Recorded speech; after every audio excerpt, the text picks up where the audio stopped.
Ever wondered about the secret lives of termites? Deep inside their mounds, there's a ruler, the queen termite, and her story is way more dramatic than you might think.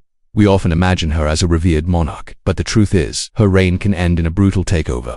So, why would termites kill their own queen? It's a fascinating tale of power, survival, and the cold, hard logic of the colony. First, let's appreciate just how incredible a queen termite is. She's an egg-laying machine, popping out an egg every few seconds, which can add up to over 30,000 eggs a day. She can live for decades, some species even up to 50 years, constantly replenishing the colony's population. She's the heart and soul of the entire community, the mother of millions. Without her, the colony would eventually collapse, so getting rid of her sounds like a terrible idea, right? Well, not always. The main reason a queen is overthrown is simply old age. As she gets older, her egg production starts to decline.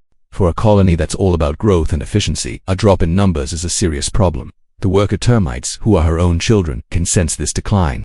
They're not driven by emotion, but by instinct and chemical signals. A pheromone she releases indicates her health and fertility.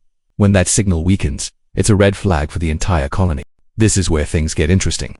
Termite colonies aren't always a one-queen show. There are often secondary or near-tonic reproductives waiting in the wings. These are termites that are sexually mature but haven't developed into full-fledged kings or queens. They're like understudies, ready to step up when the star falters. When the primary queen's pheromones weaken, these secondaries get their cue. They can mature and start laying eggs themselves, sometimes even while the old queen is still alive. In some termite species, this transition is relatively peaceful. The old queen just fades away as the new reproductives take over.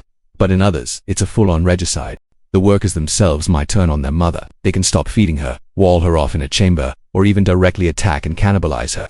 It sounds harsh, but from the colony's perspective, it's a necessary act of survival. A failing queen is a liability, and removing her allows a younger, more vigorous successor to secure the colony's future. It's the ultimate example of the needs of the many outweighing the needs of the one. Another reason for a queen's demise is disease or injury. A sick or wounded queen can't perform her duties, and her condition could potentially threaten the health of the entire colony. Just like with old age, the workers will detect her weakness and take action. They are ruthless sanitation experts, and removing a source of potential infection is a top priority. There's also the element of competition. Sometimes, multiple reproductive termites might emerge at the same time, leading to a power struggle. They might fight each other to the death until only one remains to claim the throne. In some cases, multiple queens might coexist for a while, but this often leads to instability. The workers might eventually pick a side and eliminate the less productive queens to restore order and efficiency. So, the life of a termite queen isn't one of pampered luxury. It's a high-stakes role where performance is everything. She's constantly being evaluated by her own children, and the moment she shows any sign of weakness, her reign could be over. It's a brutal, yet incredibly effective system that has allowed termites to thrive for millions of years.